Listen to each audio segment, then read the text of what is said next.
The job for the next few years is to capitalise on that weakness. That's not hugely dissimilar from what we've been trying to do for the last 2 or 3 years. But there's a particular sort of fire in the belly of cloud challengers now because an emboldened cloud suppliers may be able to move the needle in the market at a much quicker pace, whilst support providers are nervous about how capital is going to pan out. So we want to hit our growth targets. We've been doing 25-30% a year, year-on-year growth for 8 years, and we don't want to see that slowing down. And who do you think are going to be the big winners? Obviously, you're going to say yourself, but who do you think are going to be the big winners, and who do you think is maybe not win? Do you think not so much?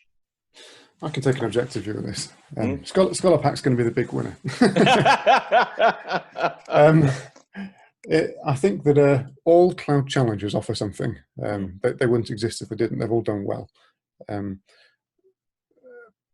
think you're probably going to end up with a situation where you have 3 or 4 rather than 6 or 7. So suppliers like Progresso, personally, I think they've got a tough job with the declining market share and maintaining a secondary cloud-based system. So it wouldn't surprise me if they exited the market. And then you've got you've got to be a certain scale to make MIS work. And for me, that's above 1,000 schools. That gives you kind of economies of scale. So there's Scholarpack. We want to keep that growth going. We think we can get to 5,000 primary schools in the next 3 years or so. But Arbor, Bromcom, they're going to do well with the mixed phase approach they have. I think Arbor particularly have a nice offering for maths. Their analytical approach resonates with clearly resonated with United Learning, but that's indicative of the sort of math buyer they target. I don't think Bromcom's going anywhere, but does that answer the question? Yeah, pretty much. Kind of. So you've still got RM. They're still reasonably large in the challenger market. Yeah, I didn't talk about RM. RM, they're interesting because they, in my opinion, they should be growing. They were one of the first products to get on the cloud. They got 2,000 schools, but it doesn't seem like they've had much in the way of development over the last few years. So they've sort of been losing a couple of % a year. Of course, we don't take anything for granted. We're never complacent. We're not complacent about a new SIMS owner, by the way. A resurgent SIMS could be challenging for cloud suppliers. So RM, keep an eye on them. They do a good job for their schools. They do, and they seem to maintain their loyalty with their schools for sure. And it's quite interesting because they are probably one of those which are definitely within that sort of primary school market. So G2, it would be one of your main competitors, really. Yeah, I think they haven't really grown much. I think they only serve primary schools now. I think they're not doing the secondary thing anymore. They've got a couple still in Integris. Have they? Okay, yeah. But you're right. But it's interesting because they could be one of your main challenges for sure. Yes, they could be. But I sort of hold a fundamental belief that what is good for schools is competition in the market. Any entrepreneur will probably tell you that. Although we don't like monopolies, it is much easier to be in a monopolistic position because you don't have to innovate. Well, that's terrible for consumers. That's terrible for schools. Yeah, I agree. So where do you see? So what would you like? Okay, one of the things I talk about quite a bit with different people, and you can agree or disagree, but I think there's quite a bit of Me Too-ish about a lot of the MISs. There's the functionality of an MIS is, it's almost like this is the box of functionality. So all of you do it slightly differently. Some of you have got a better interface than others. Some of you have got a better experience than others. Some of you focus a bit more on analytics than others, but ultimately it's quite I don't think it is a massive innovative market at the moment. Where would you like to see the market going in that particular way? You make a good point. The reason that's happened is because there are so many kind of functions you have to fulfill, statutory functions you've got to fulfill. And it doesn't give you a great room to innovate in terms of what the products actually do. You just got to do them in better ways. I think we've done that with Census, for example. We make it in year end, we make it really slick. But you're right, that's not where real innovation comes from, by just doing the same thing a bit quicker. So where do I think it's going to go? Well, you've got to continue to do that stuff because government needs data, and they do really useful stuff by providing that data to them. For the school itself, that's less useful. They do their census, they fill it out, they've moved on. What the schools actually, what we need to move towards is much more automation of providing information to a teacher or the right people in schools. I mean, Scholarpack is guilty of this too. People go digging for information. That's not really acceptable. We've got to bring that to the forefront. We've got to show people almost ahead of knowing that they need it, and making that really easy for them to digest. A really great example of this is the way Amazon have done their online shopping experience. How many times do you go on Amazon and something's recommended for you and you think, oh, I didn't know I needed that, but I'll take a look. The equivalent with MIS is, I didn't know that child had missed every Monday morning for the last 5 weeks. Or the communication with his parent has dropped off 80% in the last 2 months. What's going on there? So we're trying to move towards this stuff, but you've kind of got to deal with it on a case-by-case basis. The 2 examples I've given you there have come from feedback from schools, so we can implement that as the product. In my opinion, it's got to kind of come from schools. It's hard for EdTech suppliers to kind of really understand what goes on in a school unless you're speaking to schools on a daily basis. So we have a product team that's doing that at the moment, and taking that feedback, iterating the product in that direction. Yeah, I totally agree. Everything has to have some, or meet some form of need or some form of challenge that's happening from your user base. Absolutely. You definitely don't use technology for technology's sake. But you can easily see, like with machine learning, where you can actually start looking at some of the trends. So some of the things you just said, rather than sort of going, oh, did you realize that Johnny was off every Monday? You could almost go, this is a trend of the sort, based on your demographic, this is the sort of thing that happens within your school when children are starting to basically, perform not so well, or there's a potential safeguarding threat. And these are some of the criteria that actually happens that makes that happen. So so it's almost that sort of thing where you're trying to identify future trends of children and stop it before it actually happens. Absolutely. There's so much data stored in these systems. We take that really, seriously. Schools entrust us with their data. We've got to have rigorous standards. We kind of in how we deal with that. But at a data level, connecting all those dots can provide you such rich information, and we're not making the most of that at the moment. The example you gave there with safeguarding, one of my ideas is, can you predict based on other factors, not safeguarding factors, not a child's coming with bruises or child's coming hungry for the 4th day this week?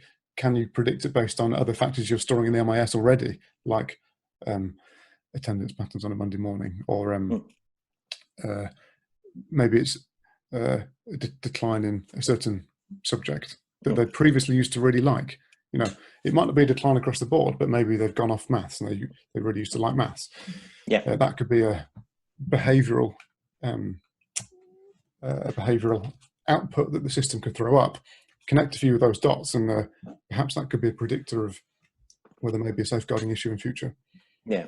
No, I totally agree. Go on, sorry. I was going to say that's kind of an extreme example, but there are many other ways you can see how that might have a use. Yeah. And then I suppose if you look at the future as well of MIS, do you see? So you're going to continue to innovate. Do you ever see systems consolidating? So it's going back to that point with the mats, and they're sort of going, well, actually, we're looking to consolidate because that means we can purchase one MIS and basically try and push the price. Obviously, is one of the reasons of consolidating is solutions. Do you ever see an MIS sort of trying to bring in more HR, more maybe something to do with learning platforms, or do you think that's just got one step too far, and actually you have to enable people to be best of breed on those particular big solutions? Yeah, it's a good question. Fundamentally, I believe in best of breed. As a supplier of a primary specific MIS, I probably should believe that, because you can solve those sort of paper cut issues that you don't really solve when you have a one-stop shop. Mm. Now, that's not to say that an MIS can't expand and kind of deal with those edge cases one by one. For example, not every MIS has a comms package. We thought a comms package early on was integral to pulling into the main system. So, for example, take COVID. During COVID, schools have needed to communicate with key worker parents. The comms package needs to know who key worker parents are. Unless your comms package is tightly integrated with MIS, you don't know that. So there's a real advantage of having that sort of thing inbuilt. Things like meals and arguably payments. We don't do payments. We integrate with parent mail, parent pay, all the big ones. But that's an area we may look at. So I think there's kind of two columns: stuff that fits in with the MIS. Does it really make sense to have it on the same platform? And then you've got specific third-party products like CPOMs. They've done a great job of solving a very specific need, and we integrate with that. We think they're great for the sector, and we're happy to integrate with them. We're probably not going to tackle safeguarding in the same way that CPOMs have done it, because it's a solved problem in some ways by the sector, and we think they're doing a good job. Yeah. Does that answer the question? Yeah. Yeah. There are things that do specific things well. I wouldn't want to change that, but I think there are things that fit in with MIS, and we may want to have a nibble at those in future. Yeah, it's interesting because communication, if you actually bought any other app, in the work, consumable app, most of them have some form of communication in there. It's almost an expected, I think, these days. And so, so I wouldn't blame any MIS for integrating a communication product. No, but when it comes to something like safeguarding, are you really going to do it better than a product designed specifically for safeguarding? Yeah, maybe not. But your other question about learning platforms and classroom systems, I kind of think there's a difference between leadership tools and a smooth running of a school, as in enterprise level system like an MIS, and classroom based tools like a class dojo or some other kind of learning app in the classroom. I see them as quite different. That doesn't make sense to me to kind of have that under one umbrella. HR systems, they fit more with the former. So there's almost administrative or management, straight leadership, and then there's teaching and learning tools. They both have outcomes they both have an impact on outcomes of children and the running of a school, but they're solving quite different needs, and they're used by different people. But also going back to the trends of data, there needs to be a flow between the data, I'm guessing. It does, yeah, absolutely, yeah. There is no excuse for lack of integration these days. All suppliers should easily facilitate integration with every app a school wants to buy. Two-way integration, not just one way, two-way.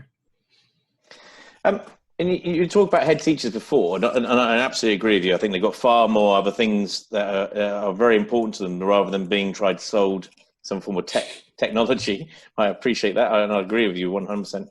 There was interesting. There was a post the other day, and I sort of reposted it, and it was very much about children having to understand more about technology, and that's going to be part more of the curriculum, and it needs to be there. But I think there's an element for teachers as well. It feels like to me that lots of teachers, and I don't know if you saw the quote from School Zone. So School Zone did a survey, and basically still 84% of teachers early in COVID anyway were basically still delivering coursework by email, as an example. And yet there's loads of other ways of that, that they could be communicating, including things like Zoom potentially and other sort of systems. But it's not the teacher. It's not the teachers. I sort of go, oh, why aren't you using all these other systems? The thing is, it's about time and people educating and basically helping and supporting them, with new technology.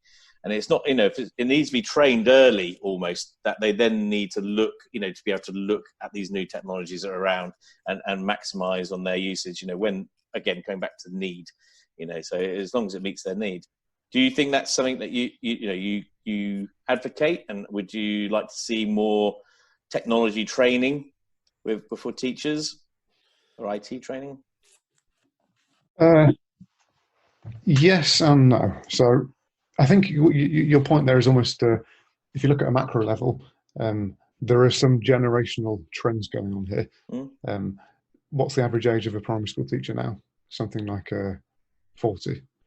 That means on the bell curve, a large proportion of those those teachers started teaching in the 80s and 90s.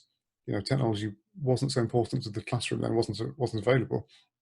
So there's training that needs to happen in that demographic to kind of maximize use of these tools in the classroom. Mm. I don't blame any teacher for No. not using a piece of technology, because one thing that's kind of been tricky in the EdTech market over the last 5-10 years is technology has been thrown at schools. Use this, use that, use a whiteboard, use a digital whiteboard. Well, actually, the efficacy of many of these tools is not proven. Hence why many schools internationally, in third world especially, don't have access to the same amount of technology, but still have excellent outcomes for children in terms of their reading, writing, maths, and so on in international league tables. So I don't think technologies are kind of a catch-all solution for improving classroom outcomes, but used in the right way, especially during a situation like COVID, it can really kind of allow kids that may be falling behind otherwise to kind of be brought along with the rest of the class, Zoom meetings and so on. So, yeah, long answer to a short question. Technology can help. We should probably concentrate on it more in teacher training, PGCE. Focus on the main systems. PGCE curriculum hasn't changed that much in the last 10-15 years. Yeah, it's interesting. The only reason I think it's important is because I think technology is moving so fast now, faster than it's ever done before. And I think, for teachers to be enabled and have the skills and tools to support students, then in some ways you need to have an understanding of it. So a part of their CPD should be around, continued sort of development around technology as much as anything. But I agree with you. I don't, you definitely should not use technology for technology's sake, or feel that basically any technology works when some of it doesn't. VLEs are almost an example of that. Lots of VLEs have been, there was a big, everyone needs to be using a VLE, but actually they ended up far too hard to use. And in which case, then teachers just, they haven't got time. And there's the other part to it as well, which is, I don't think EdTech itself necessarily helps. It comes back to your point before, where you need to basically support these, your customers in education. I think you need to be holding their hand in lots of cases, and because they've got lots of other facets to their, to what they're doing. And I think sometimes EdTech does a lot of, here you go, you've got now this tech, it's going to do all this stuff for you, and then walk away, and sort of leaves them to it, which I don't think is a well, that's damaging to the EdTech sector. That's happened a lot. I mean, take your teachers are consumers of EdTech in the same way that we were talking about video editing software. You're going to be editing a video afterwards. Okay, so you're going to have a tough job being sold a new piece of editing software that you're told does a better job than whatever you're using at the moment, without seeing the impact of that within a few days. You've got to see immediate impact, because you're very busy. Teachers are very busy, and they have to see the impact of a new piece of technology almost immediately. So with a cloud-based MIS, a good example is I can now get on from home, which has been super important during COVID. I can now access my data from home. There's an immediate tangible benefit. Or I can now take a register on an iPad. Previously, I was doing it on a laptop and didn't communicate with the office. Yeah.